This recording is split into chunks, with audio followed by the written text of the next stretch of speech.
and welcome. Let's resume our reading of our beloved book, the Dhammapada.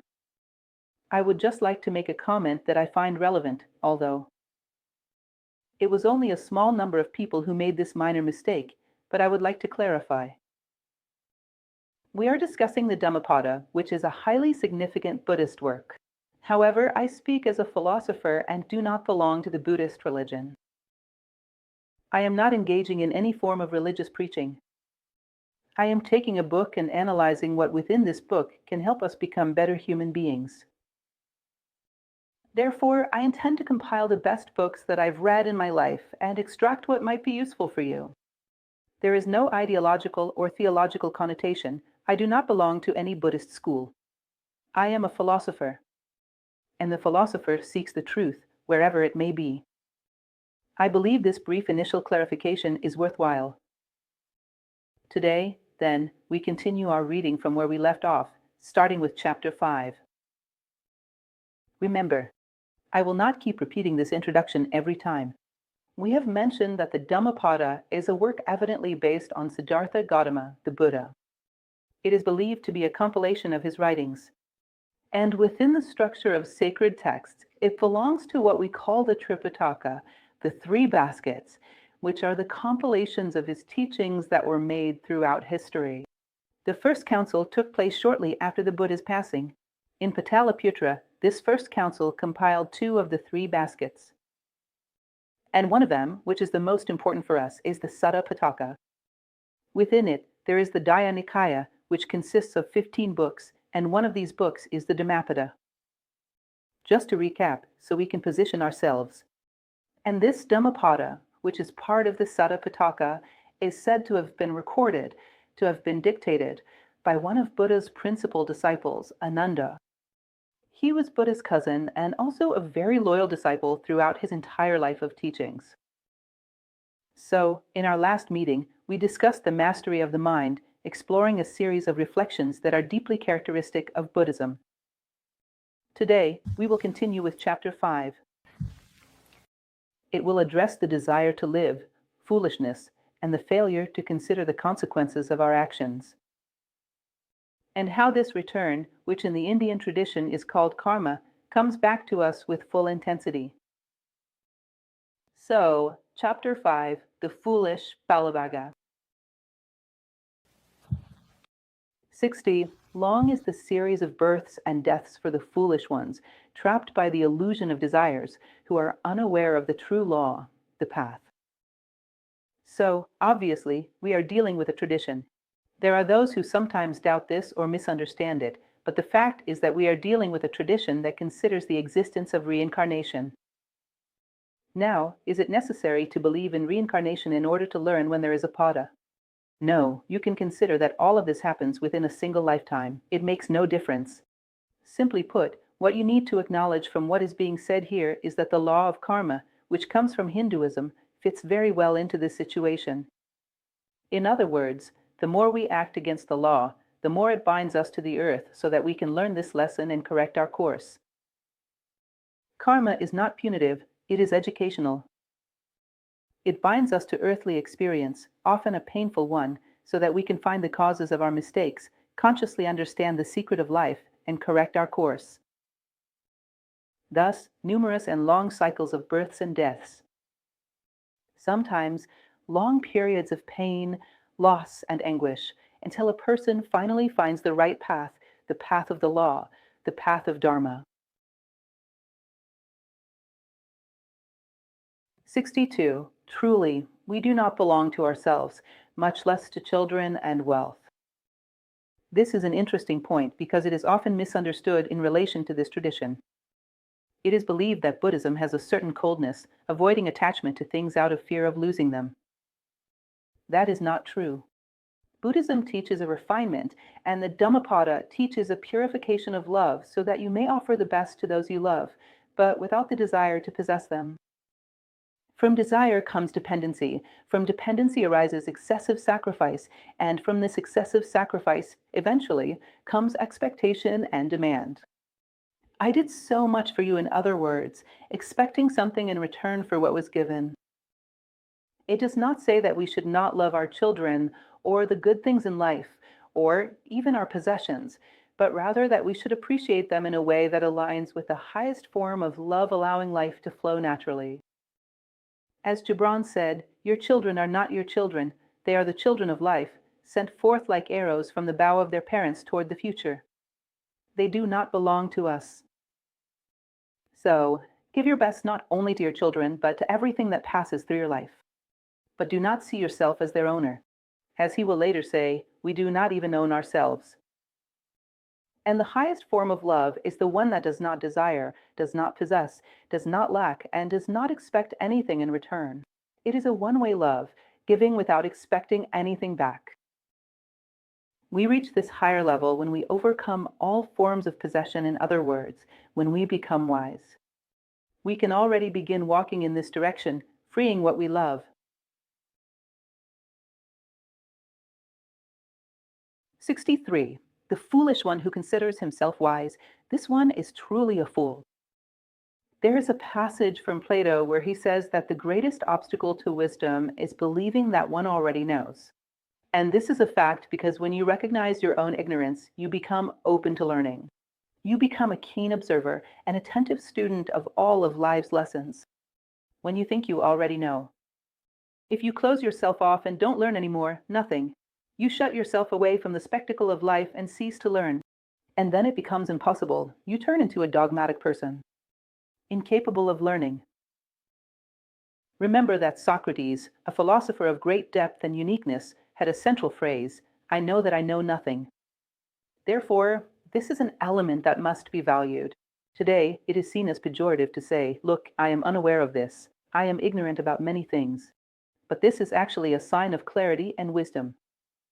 Because whether we admit it or not, whether we realize it or not, we are all, above all, ignorant. What we know is insignificant, very small compared to all that there is to be known. And this condition should not bring us shame. It is a sign of clarity. I am seeking knowledge, but at this moment I do not know. Anything outside of this understanding leads to a dangerous blindness.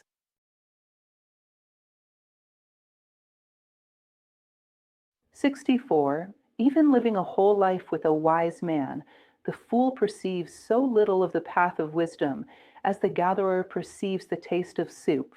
Do you see how interesting this is? So little an ignorant man, the fool, living alongside a great wise man, perceives as little and learns as little as a spoon perceives the taste of soup. Pause for a moment and think throughout history how many great men, whether in the field of science, art, or mysticism, were truly recognized by a large number of their contemporaries while still alive, and you will realize that it is a minority.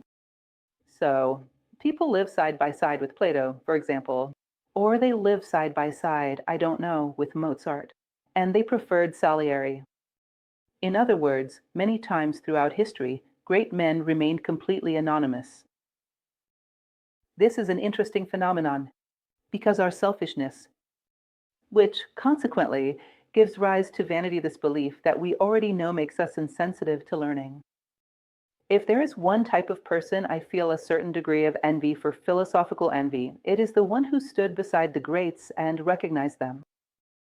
This means they were looking outward, seeing people with an awareness of their own ignorance and a desire to learn. Therefore, they truly saw the other. This might seem trivial to you, but one of the rarest things we experience when we are blinded by selfishness is that we fail to see the other. Everything becomes a shadow, a mere projection. As the song by Caetano says, Narcissus finds ugly whatever is not a mirror. And that is how we live. Seeing the other allows us to develop the sensitivity, at certain moments, to recognize that there is someone special here. Therefore, for instance, the great poet Khalil Gibran was able to reach the prominence he did thanks to a woman who saw him for who he was, Mary Elizabeth Haskell. In other words, I envy those people who have the ability to truly see others, to recognize their needs, their pain, and their greatness. That in itself is already an exceptional quality. They say that the ignorant are so closed off in their ignorance, in their belief that they already know everything, that they're like a spoon touching the soup, they do not taste it. even when in the presence of the greatest of sages. 66. The foolish ones who believe they are wise are enemies to themselves. That is interesting. Just today, I read a passage from a poem by Khalil Gibran where he says that God told him to make peace with his greatest enemy, and he obeyed and made peace with himself. It is more or less what is being said here. We become our own enemies when we suffer from that which Jung referred to as ego inflation. What does that mean? I am climbing a staircase. I am on the first step, but I believe I am on the 10th. I behave as if I were on the 10th. And if I offer you the second step, you don't want it. You want the 12th. You won't have the second nor the 12th, and you might even lose your balance and fall from the first. This madness of not seeing yourself, of not recognizing where you are starting from. As I have often told you, if you want to move forward, you need to know where you are and where you want to go. Otherwise, it's impossible. The most basic aspect of any journey is knowing the starting point and the destination. If you believe you are already halfway there, you won't reach your goal. You won't be able to locate yourself on the map of life. 72. The evil of the fool, augmented by cleverness, disturbs his mind and increases his ruin. I found this very interesting because it brings together two elements: the evil combined with cleverness. This strongly reminds me of Kant when he says that the only virtue that is good in itself is goodwill. All other virtues can be used for either good or evil. Well, cleverness is a virtue. For a person to be clever, sharp, and perceptive is a virtue. But if this virtue aligns with evil, with a poorly formed character, it becomes like a knife in the hands of a child. They will hurt themselves and may harm others. So, when a person's character is deeply afflicted, greatly weakened, when malice dominates someone's personality and development, every time you provide qualification, you are placing weapons in the hands of that evil. This aligns with the Platonic concept of education, which prioritizes forming character first and then providing information. No, do not place knowledge in the hands of those who are unfit. Thus, evil in a foolish person, anything you add to them, whether intelligence, cunning, or creativity, will only serve to amplify their evil. 75. There is a path that leads to worldly goods, and another that leads to nirvana. Knowing this, the disciple of the Supreme does not aspire to honors, but strives for vigilance for liberation.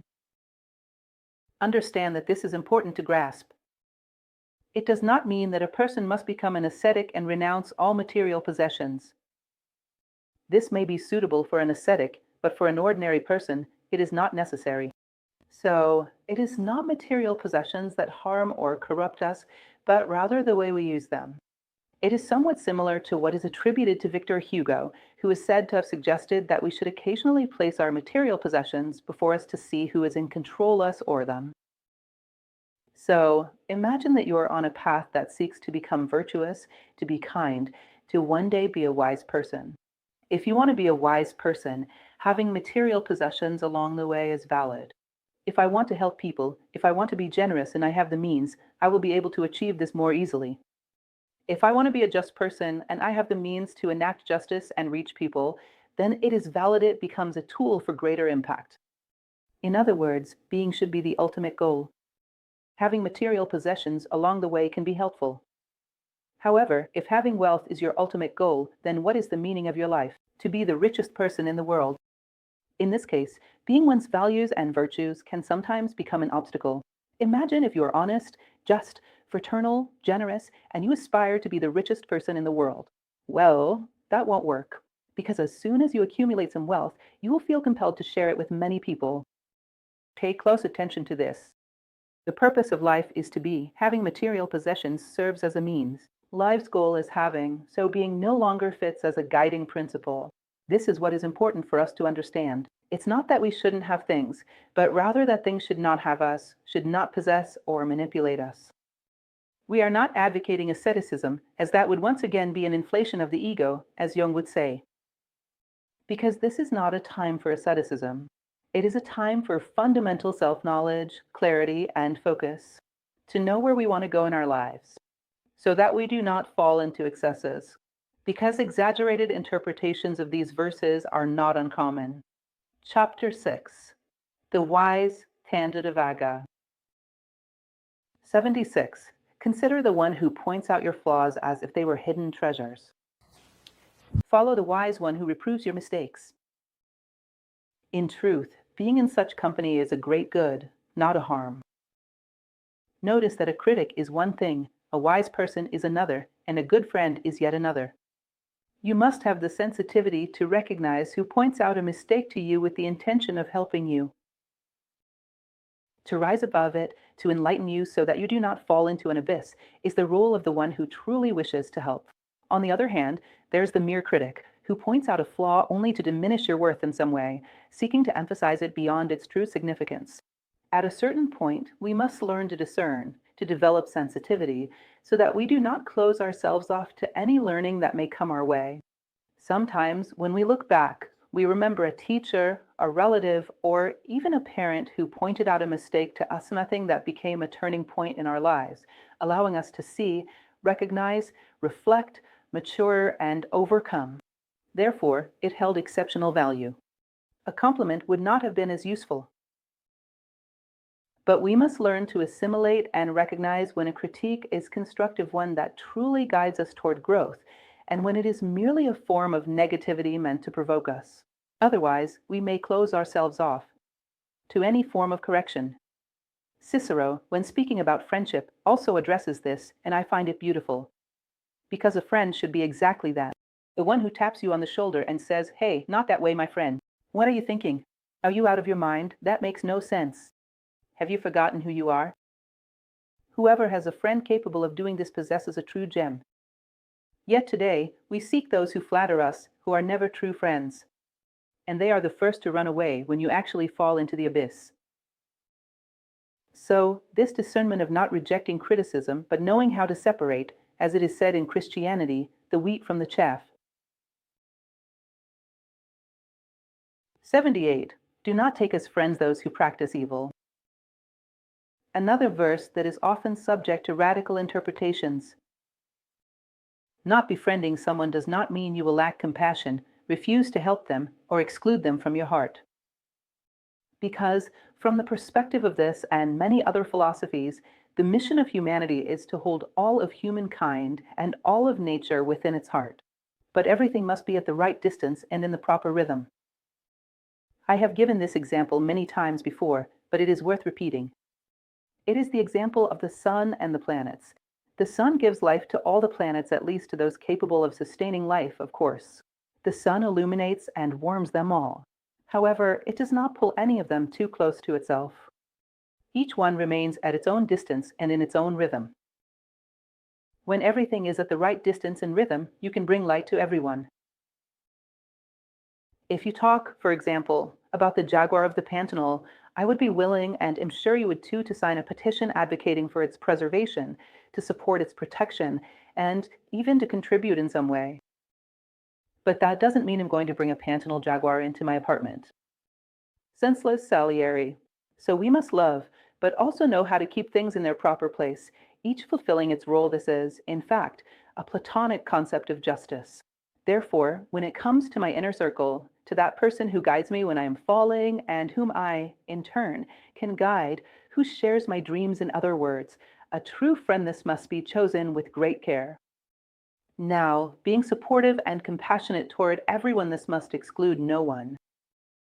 It is a world where we must all fit and coexist harmoniously, but with everything in its rightful place. Just as all the cells fit within my body, each one must remain in its proper place. Therefore, we must carefully choose those we call friends, ensuring that these relationships are constructive.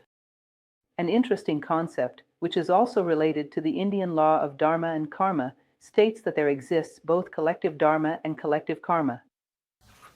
There are people who come together to help one another grow. And there is also collective karma. There are people who come together, but instead of uplifting each other, they hold one another back, and no one progresses. We must understand the purpose behind the connections we form with others. Our deepest and most meaningful relationships must be built on solidarity so that we can grow together. This is what we call philosophical friendship. 81. The wise one remains unperturbed in the face of criticism or praise. This is also an important concept to understand. There is nothing wrong with criticizing or praising someone, as long as it is done with proper discernment. In fact, when someone has merit, we may even feel a moral obligation to acknowledge it. However, excessive praise or excessive criticism is not beneficial, neither for the one who gives it nor for the one who receives it. Understand that the entire process of evolution consists of valuing our true being over the material form we inhabit in this world. If we start placing excessive value on this outer shell at a certain point, we begin to forget about our true self. Our focus shifts entirely to it. The entire process of acquiring wisdom consists of diving deep within and discovering oneself. Anything that pulls us outward and keeps us attached there is only delaying our journey. So, we must understand.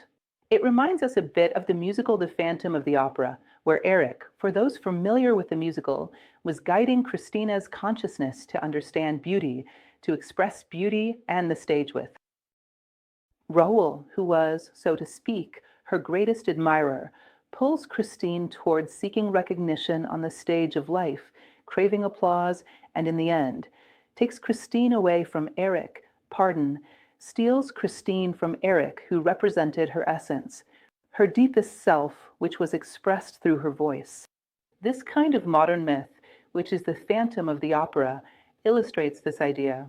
And everything that pulls us toward excessively valuing personality or becoming overly concerned with its flaws and imperfections without giving it an educational perspective can trap us in the material world. We must be cautious about this, avoiding excessive sensitivity to both criticism and praise. It is not truly us when we shine. What shines is Eric's voice flowing through our throat. It is not us who are worthy of so much applause. Through me, something far greater shines. I am merely a messenger, as Stephen Pressfield says. I transcribe the dictates of the heavens. That is more or less what we are when we do good things. 83. In any circumstance, the wise one does not use foolish words nor is led by desire. Pain nor joy do not alter him. This, you will see, is very similar to what developed in the Stoic school in the West. Not allowing circumstances to drag you along, but having an inner determination. It is important to understand that this does not mean, once again, that I cannot savor joys or feel pain. It means that neither one nor the other should take me off my path. Thus, pleasures, pains, and sufferings will be perceived by our consciousness and will have effects on it. But neither of them should have the power to steal our path or divert us from our goal.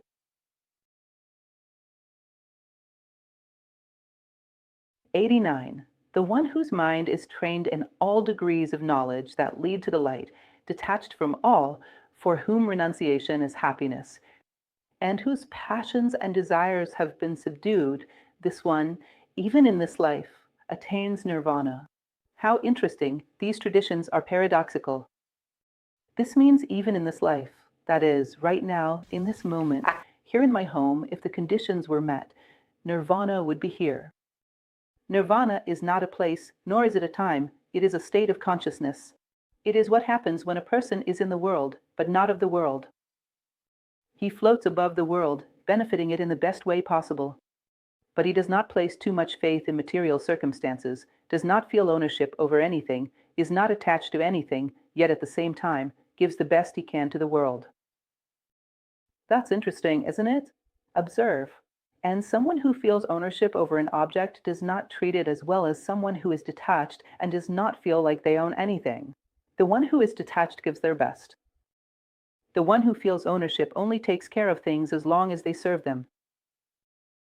Thus, the detached person is the most loving of all. He will say, "This man whose mind is trained to seek knowledge to seek the light every time the opportunity arises. In other words, he is always in search of light, in search of goodness, detached from everything. The more opportunities he has to give, the happier he becomes. This is a man who, in this state of mind, attains nirvana here and now. There is no need to seek other promised worlds. Nirvana is here and now. He is neither attached nor bound. There is no time, no space. He is a state of consciousness that can be reached at any moment. Chapter 7. The Arahant who has attained spiritual perfection. Arahantavaga. In verse 90, it is said, "There is no more suffering for the one who has walked the path and attained infinite freedom.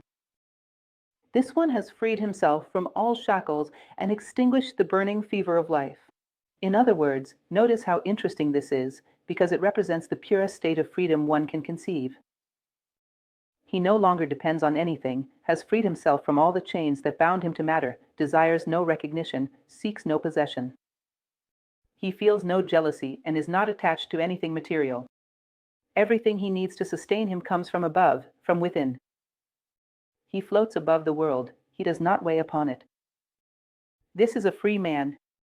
This is interesting because today the use we make of freedom, of the word freedom, often has to do with freeing oneself from commitments, freeing oneself from anything that deprives us of the instincts of passions. That is, freeing ourselves from what elevates us, to surrender to chains, to bind oneself to the animal self, to the passions that enslave you to the world, that make you desire countless things and become trapped by them. That is why I say, be very careful. Philosophy is like a new form of literacy. Be cautious when people say they love freedom.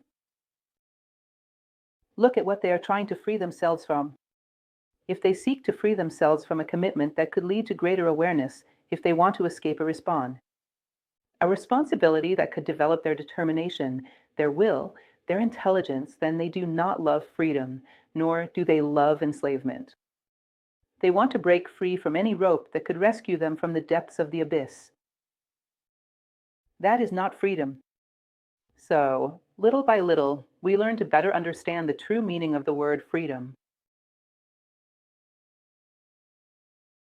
94. Even the devas, gods, admire those whose senses have been wisely subdued, as a steed admires its rider, and who has freed himself from all pride and passions. So, sometimes we see in movies, because I'm not from this field, I don't know much about it, but the people who ride horses, who participate in races, they see that fierce, impetuous steed. It may be excellent for a race, but it must allow itself to be tamed by the rider, because otherwise it is of no use. No matter how fierce or agile it may be, if it does not obey the rider's command, it is not fit to participate in a race or a sports competition. For example, life is somewhat like that. We are not participating in a competition or a race. We have a goal. We need to reach a destination. We are here to fulfill ourselves as human beings, to reach the fullness of the human condition, and to benefit as many people as possible. With that, we set an example for those who follow behind. This is our goal, values, virtues, and wisdom. To reach it, we need a horse that obeys our command. So, sometimes when we think of freedom, as we mentioned earlier, we imagine letting the horse run wild, whereas true freedom is about taming the horse. Passions, they are delightful, but they do not pull me away from my identity, my principles, and my values. It's like good chocolate, I enjoy it. But I would not trade my sense of purpose for a chocolate bar, nor even for an entire factory of them. In other words, passions should be subordinated, not eliminated, but placed under the guidance of our consciousness, a higher consciousness. 97. Among all, the best of men is the one who of blind faith knows the uncreated nirvana, renounced all desires, and broke the shackles of the world, destroying the elements of new births. Remember what we discussed in the first lecture at the beginning, that the Buddhist conception is not about improving the traveler's conditions in the future, but about freeing him from this material path, making it so that he no longer needs to remain in the world. And for that, one must understand the interplay of forces in the world and no longer desire to take part in this game, to seek to enter a state of harmony with the whole, to serve the whole, and to no longer participate in this endless race that benefits only a part, a small heap of organic matter that we call the little self. Thus, overcoming this great race will require certain conditions from humankind. First of all, if you wish to merge with unity, you must believe that unity exists and is possible, and practice in this moment in the best way you can. Any kind of blind faith fragments the world. Blind faith, first and foremost, seizes something along the way and fosters an exaggerated idolatry. And this idolatry causes us, instead of evolving toward higher beings, to want them to lift us up, to pull us forward. Isn't that a good thing? I mentioned St. Francis of Assisi to you. If I have a statue of St. Francis of Assisi and it inspires me to become a better person, that is good. If I have a statue of St. Francis of Assisi and do nothing, merely expecting him to solve my problems, for me, that is not so good. So, every kind of blind faith, in a way, shifts our responsibility to grow onto some other being. And we become complacent.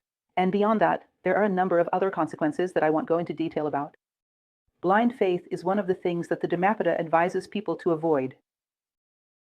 One thing is admiration, a devotional love for a truly great being. Another thing is blind faith, which, as you know, has had historically disastrous consequences. Beyond freeing oneself from desire, from passions, from everything that ties one to the world and creates the illusion of ownership over anything. Chapter 8. Better than thousands. Sattasavagga. Verse 100. Better than 1,000 empty words is a single word that brings peace to the listener. I keep repeating this, I find it wonderful. More than 1,000 empty words, a single word that brings peace to the one who hears it. I often reflect on this. At this stage of my life, have I spoken that word? Have I delivered my message? Have I contributed something to the world? We are surrounded by so much noise. How many true words exist around us? Think about how many true words you have heard in your life. The kind that can bring comfort to those who hear them. Not only how many you have heard, but how many you have spoken. Our words, even if just one, when spoken, gives meaning to our lives. We do not exist in vain. And sometimes we think that those who love life too much, who try to preserve it excessively, are the ones who waste it. To preserve life is to make it useful to humanity, to the universe, manifested as a whole. Deliver your message. All of humanity is waiting for you to speak your word and needs it.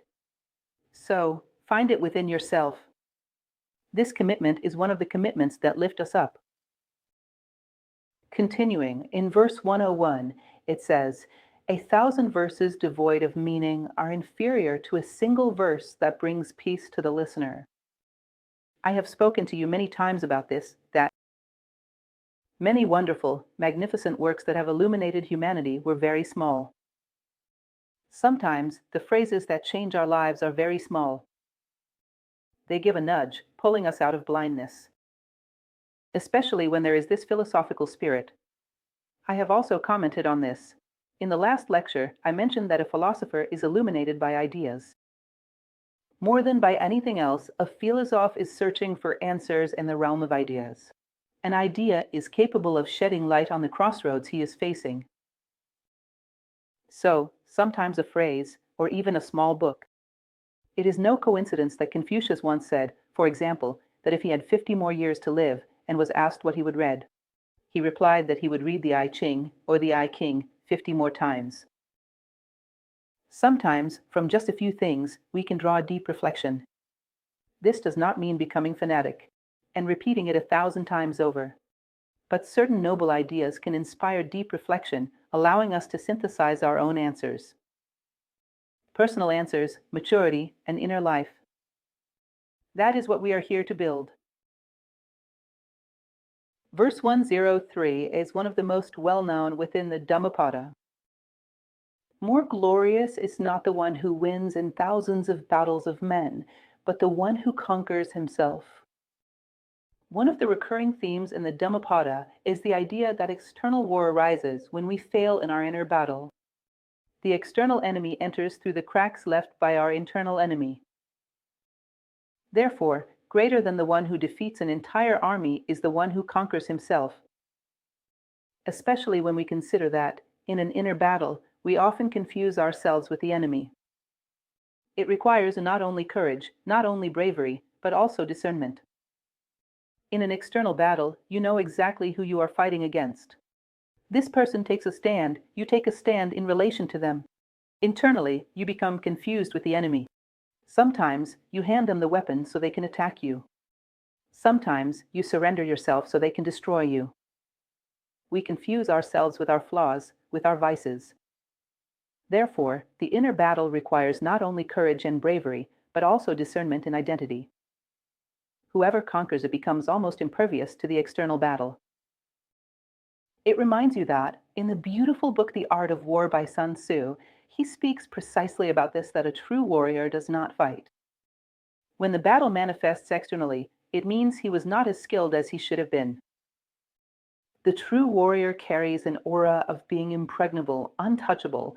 Nothing dares to advance against him. Because he is so solid, so victorious over himself. He is a sage. Thus, it is a very interesting point for reflection. This is verse number 103. Verse number 106.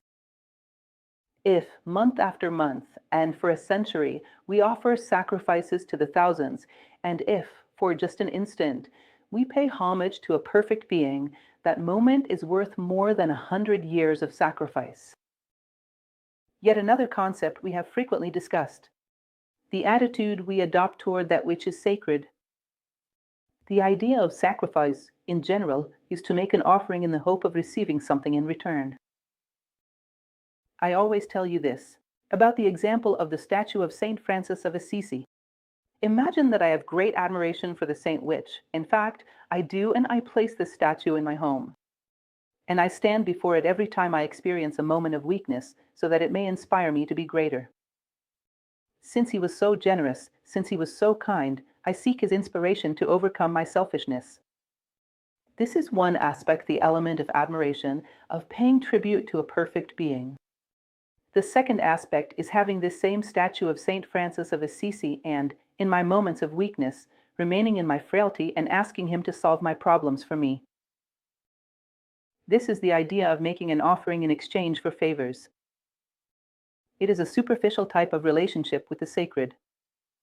He says that a moment of true admiration before a perfect being, or one more perfect than ourselves in the case of Saint Francis, is worth far more than an entire lifetime of sacrifice aimed at solving personal problems, personal struggles, or serving the interests of our own personality.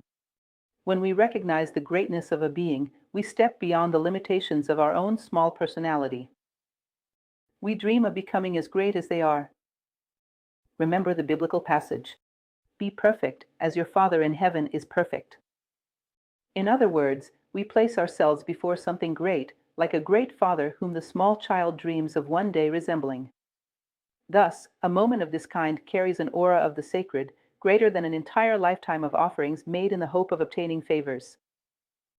Notice that this is still something very powerful today. Spoken 2,600 years ago, it remains profoundly striking. In other words, from its very origins, Buddhism speaks of a series of possible declines in the relationship between humanity and the divine. These declines, in our historical moment, may be even more intense. It offers much to reflect upon. Verse 110 states, "Better is one single day lived in virtue and meditation than 100 years spent in indulgence and passions." Deep down, we know that we possess a significant uniqueness. We are beings, conscious, self-aware beings. We have reflective consciousness. We know that one day we will die. We are aware of life's finiteness. We recognize the illusion of the things we experience, and yet we ignore this undeniable, indisputable reality in order to live according to fantasies, to live for things that we know we will inevitably lose. A single day of lucidity regarding what is truly sacred and true. That which truly belongs to us, our essence, our values, is worth more than an entire lifetime of illusions. So, understand this. I reiterate something we mentioned earlier. Let us reflect on time. What does it mean to have a long time? What does it mean to live a long life? Is it living for 100 years entirely devoted to our selfishness and the self centered interests of our personality, or is it a single day of lucidity? We would probably prefer to be alongside a lucid man for a single day rather than with a superficial man for 100 years. Further ahead, he also speaks about this great opportunity to be close to the good and virtuous, how this should be cherished as one of the greatest opportunities in life. They provide us with a reference point for how great we can become. And do not think that this means being physically close, because we can come to be so near, for example, to a Confucius or a Plato, that we feel closer to them than to our next door neighbor. Proximity is not something merely conditioned by time and space as we commonly understand it. Continuing. Verses 111 to 115, I have summarized them because they are a series of very similar, closely related verses. They convey that a single day lived in wisdom, meditation, courage, right effort, and contemplation of the path to overcome death, and contemplation of the supreme truth, than 100 years devoted to foolishness, lack of control, indulgence, dissipation, ignorance of the transient, the path, and the supreme truth. In other words, a single day filled with meaning justifies an entire life. It is incredible to think that a life, even relatively long by our standards of time, might not contain a single day of such quality. A day like this justifies an entire existence. We no longer lived in vain. From time to time, we should look back and reflect on when that day was for us. And if it hasn't happened yet, when will it be? Our efforts have been directed toward building this masterpiece of human existence, our perfect day, the day that will make our presence in life worthwhile, the day that will justify us as human beings. By your deeds, I shall recognize you. What day will it be when people look and say, a human being has passed through here? Have we already built this day? Or is it yet to come? Are we moving toward it? This also offers an excellent and profound reflection. This book, with each verse, compels us to rethink our entire lives. It is one of those books that turns us inside out and that is necessary. We must see what exists within us in all its details. It is a moment of courage, of confronting oneself. Continuing on, in Chapter 9, we will talk about evil, papavaga. 116, rush to do good, leaves behind evil thoughts. Doing good lazily is pleasing oneself with evil. In other words, we must be mindful not only of our omissions when we choose not to act, but also of our omissions when we lose the natural rhythm of life. There is a concept within the Indian law of karma that speaks about future karma. Imagine that you move forward at your own natural pace, heading toward the future without haste and without pause, but always walking in the direction of building yourself. At a certain moment in the future, you will cross paths with someone who needs you, someone for whom you are the last chance. If you lose time along the way, you will not be present for this commitment. And perhaps that last opportunity was lost for that person, and the next step is an abyss. Understand, the future calls us. We have an appointment with the future. And losing our step over trivialities along the way, making concessions to insignificant wins of our personality, the future holds us accountable for that. Because we were meant to be there, at the right time and place, for an encounter with those who need us. And we will not be there, and we do not know what will happen to those who would have needed us. So be careful, because doing good sluggishly is, in a certain way, being complicit in evil. In other words, one makes mistakes not only by action, but also by omission, by inertia, by indolence. Continuing with 117. If someone commits an evil act, let it not be repeated nor justified. From bad consequences, it is to accumulate evil. Notice that this detail is quite interesting. Do not take pleasure in it. There is something intriguing in this. Plato spoke about the difference between modesty and shame. Shame is feeling embarrassed about doing what is good. That is negative. I feel ashamed to give someone advice. That is negative. Now, modesty is feeling ashamed of doing what is wrong. That is necessary. When we make mistakes, and beyond that, we put our mistakes on display. It signifies a person who lacks modesty. Therefore, it becomes much more difficult to correct. This moral damage. We are living in a historical moment where mistakes are taken as successes, and people take pride in declaring that they are a certain way. This is just how I am, this is my way of being. In other words, for Plato, the loss of modesty was a high degree of moral deterioration, a weakening of moral integrity. So, if someone has made a mistake, at the very least, they should not take pleasure in evil, because that already implies an even lower level of consciousness than the one that led to the mistake in the first place. To take pleasure in wrongdoing, to rejoice in it. 124. Poison does not penetrate the hand where there is no wound, nor does evil affect the one who does not practice it. This is very interesting. If we look at the records of great battles throughout history, we will notice that, in general, a general or an enemy army does not invade a country if it does not have allies within. Ancient traditions say that the gap created by our flaws opens the door for defects, for external enemies to enter. This idea dates back to Peruvian and Incan traditions, where it was said that one could heal anything that came from outside. But if something from outside had internal accomplices, it could not be cured. Within the samurai tradition, it was said that the gap of unconsciousness is where the blade of the sword cuts.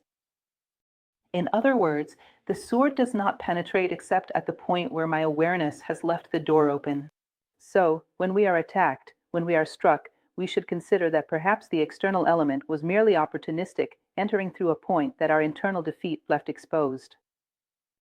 And perhaps this external enemy serves a purpose in that sense. A samurai would be grateful to the sword that revealed where he was unconscious. The gap of unconsciousness is where the blade of the sword cuts. Well, then, the blade of the sword was a powerful advisor and showed me where I have gaps. So it is important that we reflect on this, because it frees us from the habit of shifting responsibility onto others. I am responsible for what happens to me. We would have to delve into Stoic doctrine here, the Stoic philosophy, which speaks very clearly about this. Nothing happens to a person that is not inherent to human nature, and shifting your responsibilities is merely a way to delay your own growth.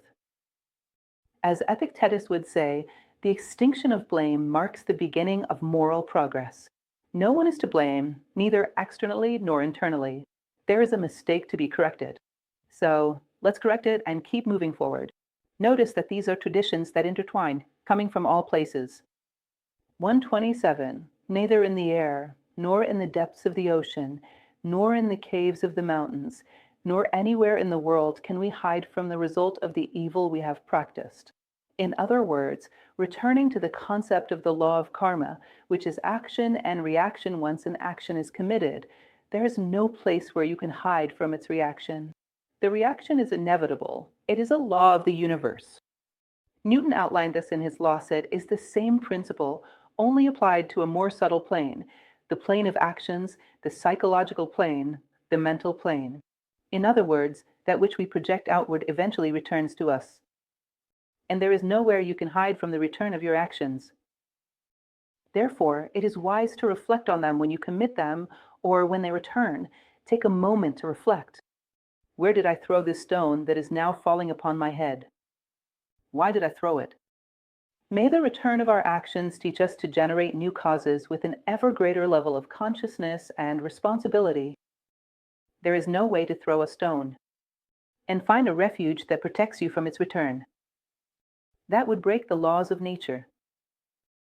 Helena Blavatsky, who was a great philosopher, used to say, well, for those who believe in God's whether in a polytheistic tradition, or even for monotheists who believe in a single God, she used to say the following: do not ask God or the gods to exempt you from the consequences of the actions you have already committed. because they are gods by obeying the law, and not by transgressing it. They too are subject to the law. It would not be worthy of us to ask them to transgress a law on our behalf. They too are bound by it.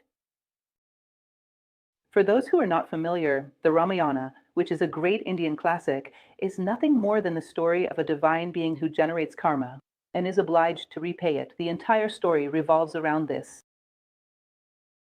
Continuing. Chapter 10, Punishment or Worldly Life, Dandavaga, verse 131. The one who, in search of his own happiness, makes others suffer who also desire, will not find it in this life or in any other. This I can consider, and many times I use this in ethics lectures, almost as an ethical axiom. Your happiness should never depend on the suffering of others. Your joy should never depend on the pain of others. If we took this seriously, many serious problems in our current society would be resolved, such as, for example, our notion of victory. Nowadays, in general, our victory depends on the failure of many. It is about standing at the top of a podium supported by several defeated individuals. We need someone to suffer so that we can find our happiness. This is immoral at its core. And following this moral principle properly would lead us to fraternity. Reflect on this. Our pleasure should never depend on the pain of others. Our happiness should not come from humiliation or suffering. We should reflect on this and increasingly put it into practice, because this is a moral principle that leads us on a direct path to fraternity. Never use harsh words. Sooner or late, the reply comes and brings back the suffering, like one who throws dust against the wind.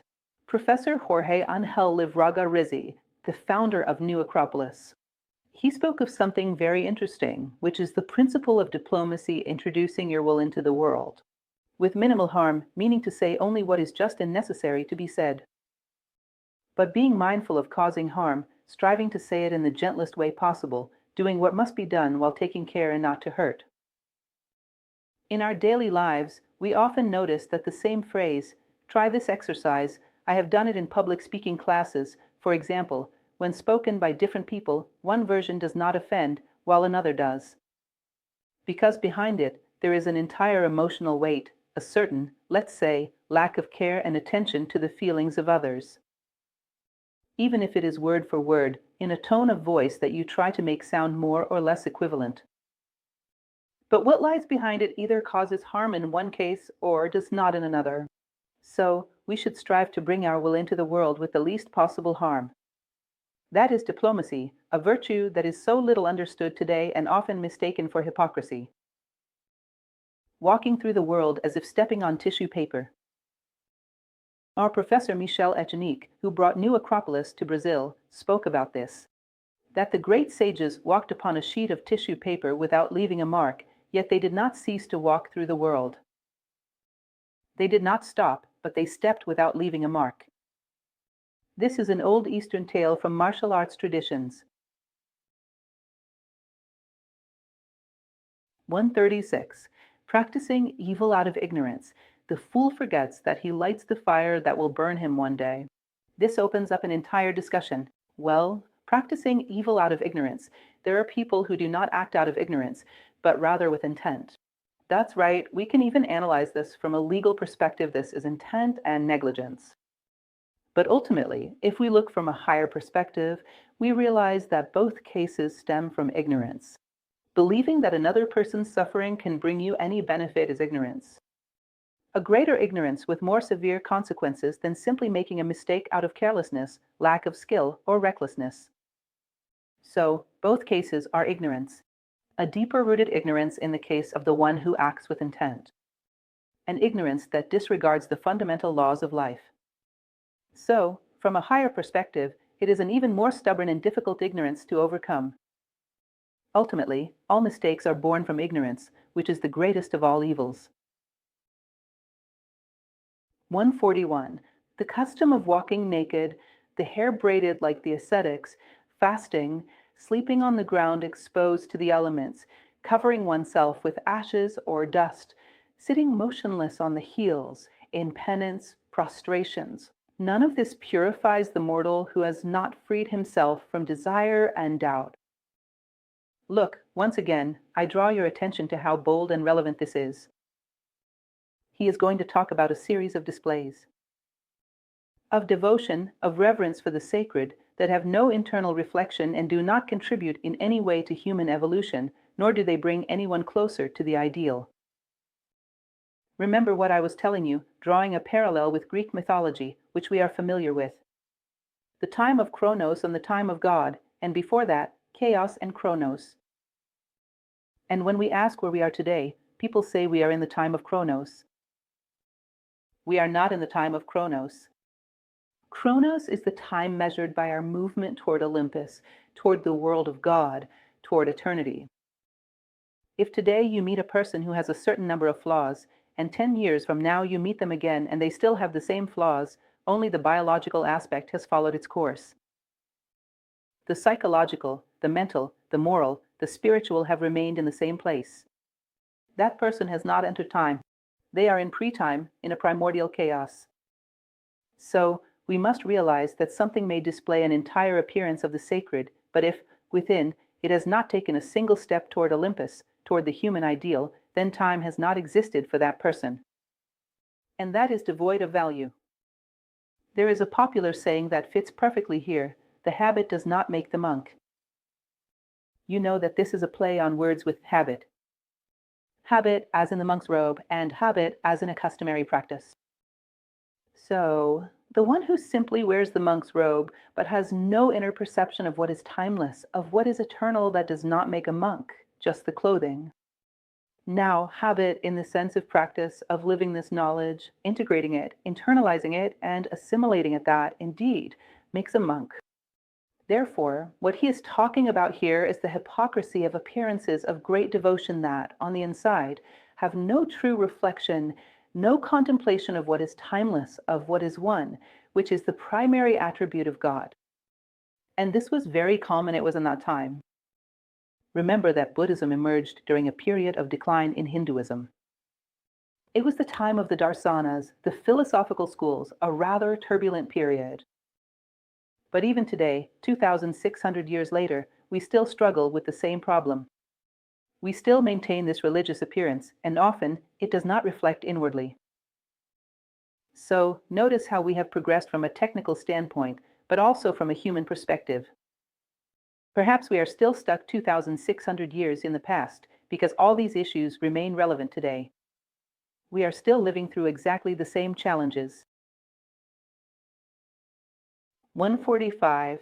The good man controls himself. And this, once again, is something I always mention to you as a continuation of the famous maxim from the Temple of Delphi. Man, know yourself, master yourself, transform yourself. So, at a certain point, this vehicle, which is our personality with all the tools it possesses, such as instinct, reproduction, species preservation, survival, and all its passions, must be tamed and placed in service of our human purpose in life. Without this, we are incapable of progressing. It would be like trying to reach a destination in a car that does not obey us. If our vehicle is not controlled, if we do not know how to guide it properly, any knowledge remains merely intellectual. And when we act, we do not reflect the knowledge we believe we possess. We only think we have it. It is the ultimate knowledge that truly makes us better. Honor truths through practice. In other words, when you take action, I can see what you truly believe in. Socrates himself used to tell his students, "Act so that I may see you." We will stop here for today, so I hope you take the time to follow along with the reading of the book. Once again, remember, we are engaging in a guided reading, not merely a lecture where you passively watch. The idea is that you can absorb something from this classic, which, as you can see, contains universal teachings. Regardless of a Buddhist religious context or a specific era, these are profoundly valuable human lessons that apply to any person, at any time, and in any place.